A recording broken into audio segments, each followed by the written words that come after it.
लाए हैं आज हम आपके लिए कोरियन फ्राइज़। वाह, नाम से तो बड़ी अच्छी लग रही हैं कि कैसी होंगी। चलिए देखते हैं कैसी बनती हैं।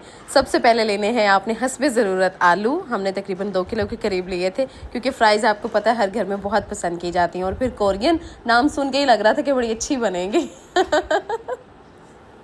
चले देखते हैं कैसी बनती है इंशाल्लाह। आलू ले लिए, आलू को अच्छे से आपने जो है वो धो लेना है। धोने के बाद आपने इनके ऊपर से छिलके उतार लेने हैं और इनके बड़े बड़े पीसेस काट लेने हैं, क्योंकि ये आलू करने हैं हमने बॉयल। इनको अच्छे से उबालना है ताकि ये हम इनको अच्छे से मैश भी कर सकें। इनको अच्छे से धोने के बाद हमने इनको चढ़ा दिया एक पतीले में उबालने के लिए। साथ में हम आपको साथ साथ दिखा भी रहे हैं कि कैसे हमने धोए हैं। पूरा क्लियर कट आपके सामने है। इसी तरह से आप भी अच्छे तरीके से प्यारे प्यारे से करके काटें, इनको वॉश करें। चूल्हा हमारे घर अभी है नहीं, तो हम यूज़ करते हैं सिलेंडर डायरेक्ट। इंशाल्लाह वेरी सून हम अपने किचन की आपको जो है वो दिखाएंगे, क्या क्या चीज़ें हमारे पास अवेलेबल हैं और क्या क्या नहीं है। फिर वो भी इंशाल्लाह अल्लाह आप सबकी दुआओं से, आप सबकी सपोर्ट से वो भी आहिस्ता आहिस्ता हमारे किचन में शामिल होना शुरू हो जाएंगे। अभी हमने अपनी हैसियत के मुताबिक अपना किचन सेट किया हुआ है। ठीक है, आलू हो गए हमारे अच्छी तरह से बॉयल। इनको हमने कर लिया है बहुत ही बारीक से मैश। और इस पर हमने डालने हैं कुछ मसाला जात, जिसमें है हमारी दड़ा मिर्च, हमारी लाल मिर्च, नमक, ज़ीरा, थोड़ा सा गरम मसाला और बिल्कुल लाइट सी खुशबू के लिए हमने सिर्फ इसमें इस्तेमाल किया है खुश्क धनिया का पाउडर। और जो हमारे कोरिएंडर लीव्स हैं वो तो आप हस्बे ज़रूरत इस्तेमाल कर सकते हैं, वो भी आपकी अपनी चॉइस पे है, क्योंकि ये बहुत अच्छे लगते हैं और कोरियन फ्राइज़ में इस्तेमाल भी होते हैं, इसलिए मैंने भी डाले हैं। वरना ये ऑप्शनल है, अगर आप चाहें तो शामिल कर सकते हैं, चाहें तो ना शामिल करें। ये एक चीज़ हमने खुद एडिशनल की थी कि अगर हम इसके चीज़ बॉल बनाएं तो वो कैसे बनेंगे, क्योंकि कोरियन चीज़ बॉल्स भी बहुत ज़्यादा फेमस हैं, बहुत ज़्यादा खाए भी जाते हैं।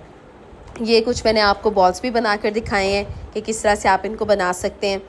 ये मैंने कुछ बॉल्स बना के रख लिए और उसके बाद जो फ्राइज़ बनानी है, क्योंकि ये होती हैं लॉन्ग फ्राइज़। इनका सबसे जो एक यूनिकनेस है वो ये है कि ये लॉन्ग फ्राइज़ होती हैं। जैसे हम नॉर्मल बनाते हैं उनकी निस्बत ये बड़ी होती हैं, और ये सर्व भी ज़्यादातर ग्लास में करते हैं और जो लॉन्ग जार्स होते हैं उनमें सर्व करते हैं। तो इसके लिए मैंने एक पॉलीथीन बैग ले लिया था, उसमें मैंने इस मिक्सचर को जो है वो डालने के बाद इसको मैंने 10 मिनट के लिए फ्रीज़ किया, ताकि जो है ना ये इनका अच्छे से एक कलर आ जाए। और यहाँ पे हमारे छोटे छोटे माशाल्लाह गुड्डे दोनों ही हमें देखते रहते हैं कि इनके मामा बाबा किचन में क्या कर रहे हैं, कैसे काम कर रहे हैं, और हमें हर टाइम देखते रहते हैं। यहाँ पे हमारे बड़े बेटे मोहम्मद बिन असद, छोटे बेटे अमार बिन असद, सब इनके लिए स्पेशल दुआओं में याद रखिएगा इन्हें। यहाँ में हमने अपनी मिक्सचर को जो है वो फ्रिज से निकाल लिया। फ्रिज से निकालने के बाद हमने ऊपर से शापर कट कर दिया इसका, ताकि हम इनको लॉन्ग जो है वो कट कर सकें।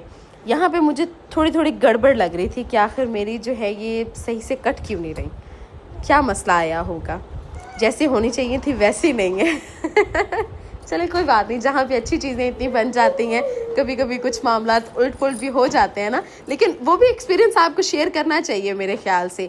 अगर अच्छा है वो तो अच्छा है ही है, सबको पता है, लेकिन अगर आपका कोई एक्सपीरियंस अच्छा नहीं रहा तो वो भी आपको पता होना चाहिए कि भाई इसमें क्या चीज़ ऐसी है जो नहीं सही रही आपके लिए।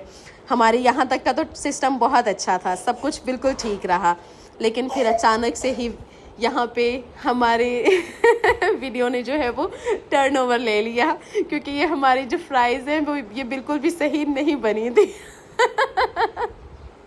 ये टूट रही थी और हम लोग खुद भी हैरान थे कि ये आखिर टूट क्यों रही हैं और ये अच्छे से फ्राई क्यों नहीं हो रही। फिर एकदम से माइंड ने क्लिक किया और हम चले गए अपने रिवर्स चले गए गियर में, और यहाँ पे आया हमारा बैक पॉइंट। हमने शामिल करना था कॉर्नफ्लोर और हमने शामिल कर दिया all purpose floor. And there is the basic difference between both of them. तो ये गलती आप मत कीजिएगा, कॉर्नफ्लोर ही इस्तेमाल कीजिएगा, कॉर्नफ्लोर ही इस्तेमाल कीजिएगा, क्योंकि कॉर्नफ्लोर से जो है वो जुड़े रहते हैं और आपकी ये फ्राइज़ बिल्कुल एक्यूरेट बनती हैं। इंशाल्लाह जल्दी आपके साथ हम हाजिर होंगे बिल्कुल सही कोरियन फ्राइज़ के साथ। ये तो ख़राब हो गई थी, कोई बात नहीं, आप ये गलती ना कीजिएगा जो हमने की, लेकिन हम आपको सही रेसिपी के साथ भी ज़रूर मिलेंगे इंशाल्लाह। अपना बहुत सारा ख्याल रखिएगा, दुआओं में याद रखिएगा। चैनल को लाइक, सब्सक्राइब और शेयर लाजमी कीजिएगा। अल्लाह हाफिज़।